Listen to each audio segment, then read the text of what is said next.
मित्रों, भगवान शिव कहते हैं, एक कन्या अपने पिता के घर में रहकर जो पाप करती है उसका फल माता पिता को भी भोगना पड़ता है। मित्रों, एक दिन की बात है जब देवी पार्वती पृथ्वी लोक पर भ्रमण करके भगवान शिव के पास आती है और कहती है, हे परम परमेश्वर, देवों के देव प्राणनाथ, आज जब मैं मृत्यु लोक पर भ्रमण कर रही थी तब मैंने देखा कि कुछ कन्याएं अपने पिता के घर में कई अधिक समय से रह रही है, जबकि पिछले युगों में कन्याओं का विवाह कम आयु में होता था और वे तभी से अपने पति के घर रहने को जाती थी। तथा मैंने एक विचित्र घटना भी देख ली कि कई सारी कन्याएं विवाह के बाद भी पिता के घर में लंबे समय तक या बार बार रहने को जाती है। हे प्राणनाथ, मैं जानना चाहती हूँ कि क्या एक पिता के घर में कुंवारी कन्या का कई अधिक समय तक रहना सही होता है या नहीं? कौन सी आयु में कन्या का विवाह करना योग्य होता है और विवाह के बाद पिता के घर में रहने से कौन सा पाप लगता है? हे स्वामी, आप ही जगत के सत्य है और सत्य ही शिव है। शिव ही आदि और अनंत है। कृपा करे और मेरी जिज्ञासा को शांत करे। भगवान शिव तब मुस्कुराते हुए बोले, हे सखी, आज आपने जो प्रश्न किए हैं वे समस्त मानव जाति के कल्याण हेतु अत्यंत महत्वपूर्ण हैं। आज मैं आपको इन सारे प्रश्नों के उत्तर इस एक सच्ची घटना के माध्यम से देता हूँ।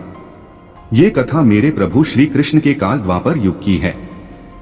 आप इस कथा को ध्यान से सुने। जो भी प्राणी इस कथा का श्रवण या प्रसार करता है उनके में 100 अपराध माफ करता हूँ और मृत्यु के बाद वह प्राणी अनंत काल तक मेरे साथ कैलाश में वास करता है। मित्रों, तब देवी पार्वती कहती है, मैं इस कथा को ध्यान से पूरा अवश्य सुनूंगी और इस कथा का प्रसार भी करूंगी।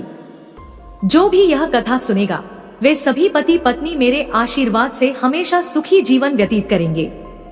कृपा करें और इस कथा को कहें। मित्रों, भगवान शिव कहते हैं, हे देवी पार्वती, ये 28वें द्वापर युग की घटना है। यदुकुल श्रेष्ठ वीरवर उग्रसेन के यहाँ जो घटना घटित होने वाली है उसी का मैं भूतकाल के रूप में वर्णन करूंगा। माथुर प्रदेश में मथुरा नाम की नगरी है। वहां उग्रसेन नाम वाले यदुवंशी राजा राज्य करते थे। वे शत्रु विजयी, संपूर्ण धर्मों के तत्वज्ञ, बलवान, प्रजा के रक्षण करने वाले और अति गुणवान राजा थे। मेधावी नामक राजा उग्रसेन धर्म पूर्वक राज्य का संचालन और प्रजा का पालन करते थे। उन्हीं दिनों परम पवित्र विदर्भ देश में सत्यकेतु नाम से प्रसिद्ध एक महापराक्रमी राजा थे। उनकी एक पुत्री थी जिसका नाम पद्मावती था। वह सत्य धर्म का आचरण करने वाली, अति सुंदर, गुणवान और चरित्रवान होने के कारण दूसरी लक्ष्मी के समान थी। मथुरा के राजा उग्रसेन ने उस सुंदर नेत्रों वाली पद्मावती से विवाह किया कि स्नेह और प्रेम से मथुरा नरेश मुग्ध हो गए। पार्वती को वे अपने प्राणों के समान प्यार करने लगे। उसे साथ लिए बिना भोजन तक नहीं करते थे। उसके साथ क्रीड़ा विलास में ही राजा का समय बीतने लगा। मित्रों, भगवान शिव कहते हैं, हे देवी पार्वती के बिना उन्हें एक क्षण भी चैन नहीं पड़ता था।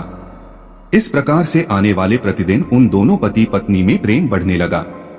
फिर कुछ समय के बाद विदर्भ नरेश सत्यकेतु ने अपनी पुत्री पद्मावती को याद किया और उसकी माँ भी उसे न देखने के कारण बहुत दुखी थी। फिर एक दिन उन्होंने अपनी बेटी के हाल चाल जानने हेतु मथुरा नरेश उग्रसेन के पास अपने दूत भेजे। मित्रों, भगवान शिव कहते हैं, हे देवी पार्वती, दूतों ने वहां जाकर आदर पूर्वक राजा से कहा, महाराज, विदर्भ नरेश सत्यकेतु ने अपनी कन्या और इस राज्य की महारानी के कुशल समाचार जानने हेतु हमें यहाँ भेजा है। आपको हमारा सादर प्रणाम। अगर उनका प्रेम और स्नेह पूर्ण अनुरोध आपको स्वीकार हो तो राजकुमारी पद्मावती जी को उनके यहाँ भेजने की व्यवस्था कीजिए। वे अपनी पुत्री को देखना चाहते हैं। मित्रों, भगवान शिव कहते हैं, हे देवी पार्वती, राजा उग्रसेन ने जब दूतों के मुंह से ये बात सुनी तो वे भी प्रसन्न हो गए, क्योंकि वे भी चाहते थे रानी पद्मावती को आराम करने हेतु उनके पिता के यहाँ जाना चाहिए। तब उन्होंने स्नेह और उदारता के कारण अपनी प्रिय पत्नी पद्मावती को विदर्भ राज के यहाँ भेज दिया। पति के भेजने पर पार्वती बड़ी खुशी के साथ अपने मायके आ गई। वहां पहुंचकर उसने पिता के चरणों में प्रणाम किया। उसके आने से महाराज सत्यकेतु को भी बड़ी प्रसन्नता हुई। मित्रों, भगवान शिव कहते हैं, हे देवी पार्वती वहां अपनी सखियों के साथ मन से मुग्ध होकर घूमने लगी। पहले की ही भांति घर, वन, तालाब और राज्य में विहार करने लगी, क्योंकि वे विवाह के बाद पहली बार अपने पिता के यहाँ आई थी। यहाँ आकर वह फिर से बालिका बन गई।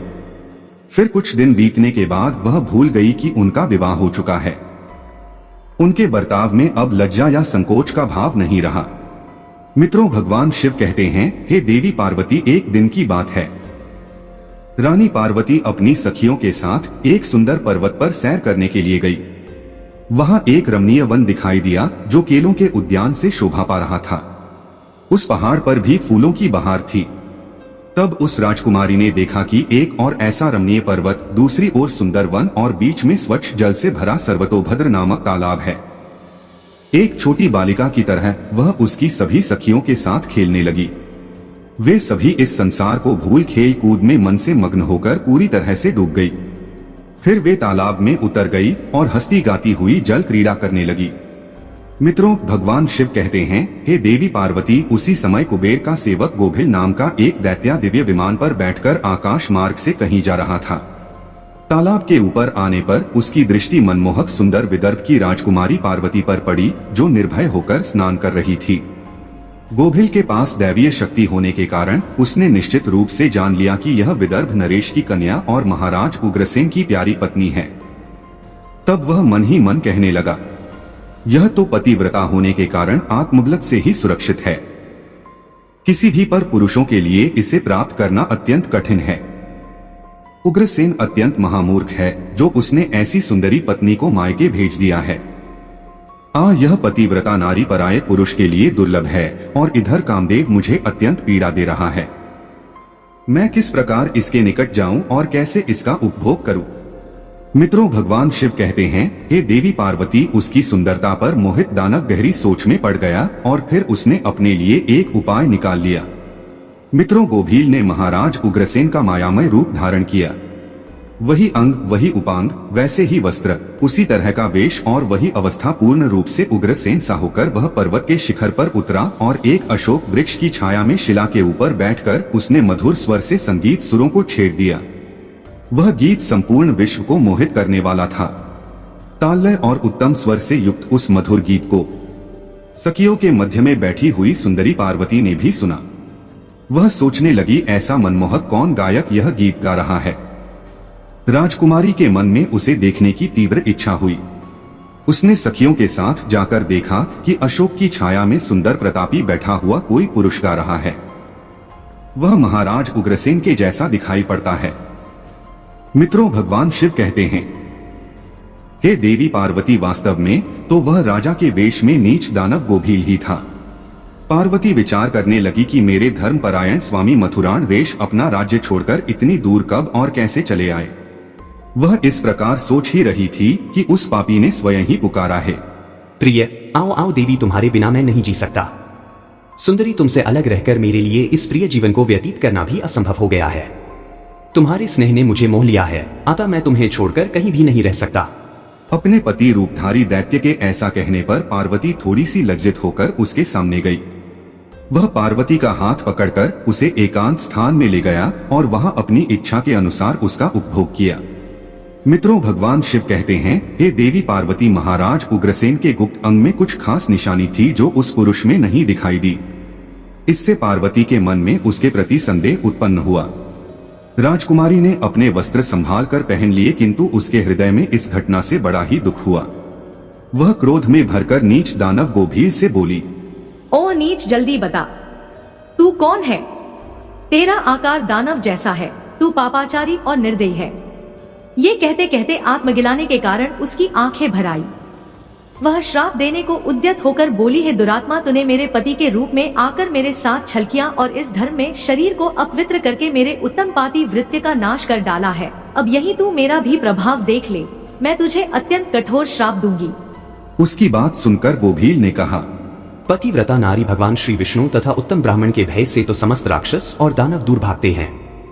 मैं दानव धर्म के अनुसार ही इस पृथ्वी पर विचर रहा हूँ। पहले मेरे दोष का विचार करो, किस अपराध पर तुम मुझे श्राप देना चाहती हो? तब पार्वती बोली, हे पापी, मैं साध्वी और पतिव्रता हूँ। मेरे मन में केवल अपने पति की कामना रहती है।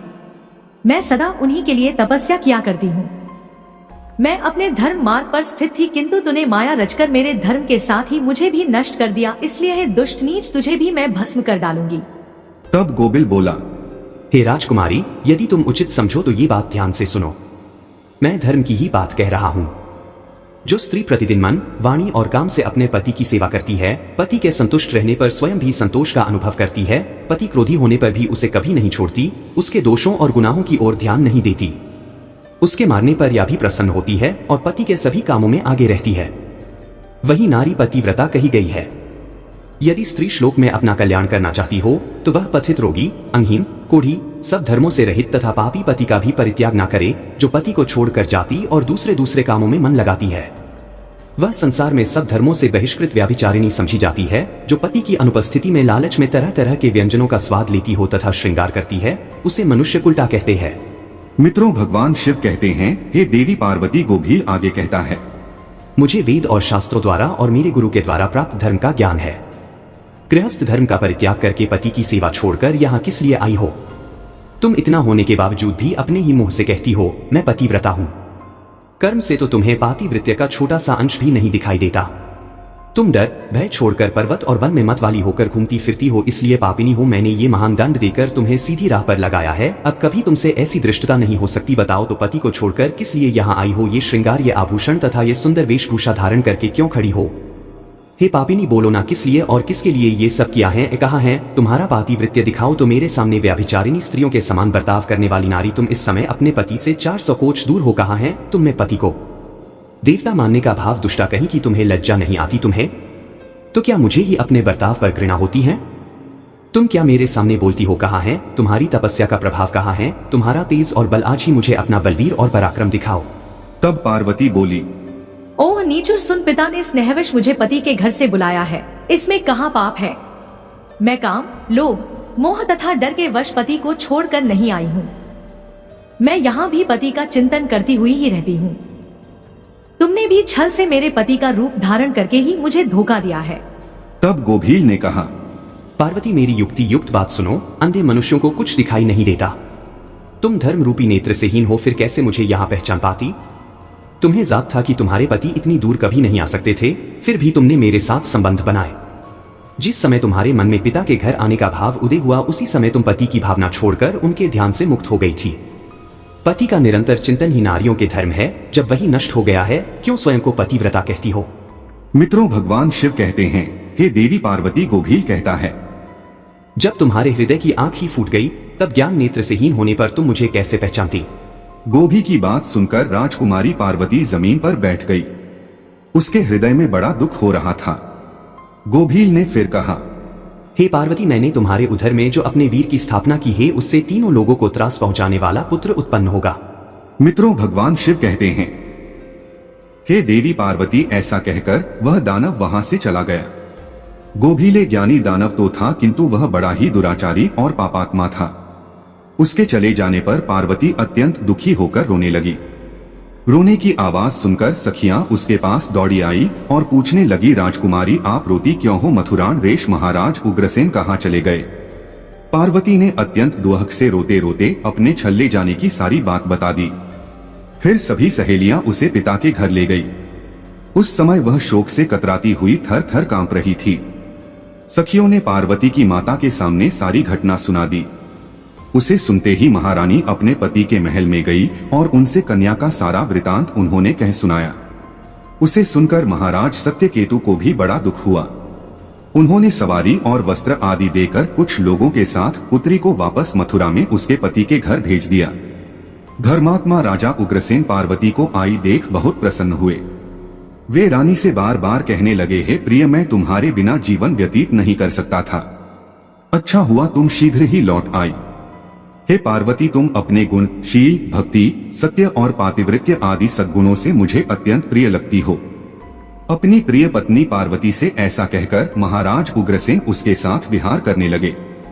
सब लोगों को भय पहुंचाने वाला उसका भयंकर गर्भ दिन दिन बढ़ने लगा, किंतु उस गर्भ का कारण केवल पार्वती ही जानती थी।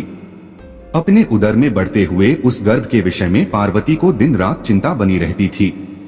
10 वर्ष तक वह गर्भ बढ़ता ही गया। तत्पश्चात उसका जन्म हुआ। मित्रों, भगवान शिव कहते हैं, हे देवी पार्वती, वहीं अति तेजस्वी, महाबली, दुराचारी, प्रजा को कष्ट देने वाला कंस था, जिसके भय से तीनों लोगों के निवासी थर्रा उठे थे। उसके बाद भगवान श्री कृष्ण के हाथ से मारा जाकर मोक्ष को प्राप्त हुआ। मित्रों, तब देवी पार्वती कहती हैं, स्वामी, ऐसी घटनाएं भविष्य में संगठित होने वाली हैं, या मैंने भी सुन रखा है। हे देवी, मैंने आपसे जो कुछ कहा है वह समस्त प्राणों का निश्चित मत है। इस प्रकार पिता के घर में रहने वाली कन्या बिगड़ जाती है, अतः पिता को कन्या को घर में रखने का मोह नहीं करना चाहिए। भगवान शिव कहते हैं, हे देवी, अब मैं आपको एक कुमारी कन्या के विषय में कुछ महत्वपूर्ण बातें बताता हूँ। आप इस भी ध्यान से सुनो। जब कोई भी कन्या सयानी हो जाती है तो वह विवाह के योग्य बन जाती है तथा माता पिता को योग्य वर्ग का चुनाव कर उसका विवाह करना चाहिए। उसे कभी भी लंबे समय तक घर में नहीं रखना चाहिए। पति के ही घर में उसका पालन पोषण होना उचित है। वहां रहकर वह भक्ति पूर्वक जो उत्तम गुण सीखती और पति की सेवा करती है, उससे कुल की कीर्ति बढ़ती है और पिता भी सुखपूर्वक जीवन व्यतीत करता है। ससुराल में रहकर यदि वह पाप करती है तो उसका फल पति को भोगना पड़ता है। वहां सदाचार पूर्वक रहने से वह सदा पुत्र पोत्रों के साथ वृद्ध को प्राप्त होती है। कन्या के उत्तम गुणों से पिता की कीर्ति बढ़ती है और दोनों कुलों के पितृगण संतुष्ट होकर आशीर्वाद देते हैं। हे देवी, दामाद के साथ भी कन्या को अपने घर नहीं रखना चाहिए। ऐसा करने से उस पुरुष के मान सम्मान में समय के साथ साथ कमी हो जाती है और उसे भी पाप लगता है। जब कन्या विवाह योग्य बन जाए तो पराये लोग उस पर बुरी नजर डालना शुरू करते हैं। ऐसे में कहीं वह भी किसी पराये पुरुष के साथ प्रेम संबंध बनाए, उसके पहले की विवाह करना उचित होता है। एक जवान कन्या पिता के घर में रखना मतलब खजाने भरा घड़ा चोरों के बीच रखने समान होता है तथा उस स्त्री का गहना और पिता का सम्मान उस कन्या की इज्जत होती है, जिसे हमेशा संभाल कर रखना चाहिए। किसी भी स्त्री को कभी भी पति से दूर नहीं रहना चाहिए। ज्यादा समय तक मायके रहना भी पाप समान है। एक पतिव्रता नारी स्थान सदैव उनके पति का चरणों में होना चाहिए तथा पति के लिए पत्नी का स्थान हृदय में होना चाहिए। मित्रों, भगवान शिव कहते हैं, हे देवी पार्वती, अब मैंने आपके सारे प्रश्नों के उत्तर दिया है। तब मां पार्वती कहती हैं, हे प्रभु, आज मैं धन्य हो गई हूँ। मित्रों, अगर आपको हमारी वीडियो अच्छी लगी तो कमेंट बॉक्स में सच्ची श्रद्धा से जय महाकाल अवश्य लिखें और वीडियो को लाइक करें और चैनल को सब्सक्राइब करें। शिव जी आप पर सदैव अपनी कृपा बनाए रखें। वीडियो के अंत तक बने रहने के लिए धन्यवाद।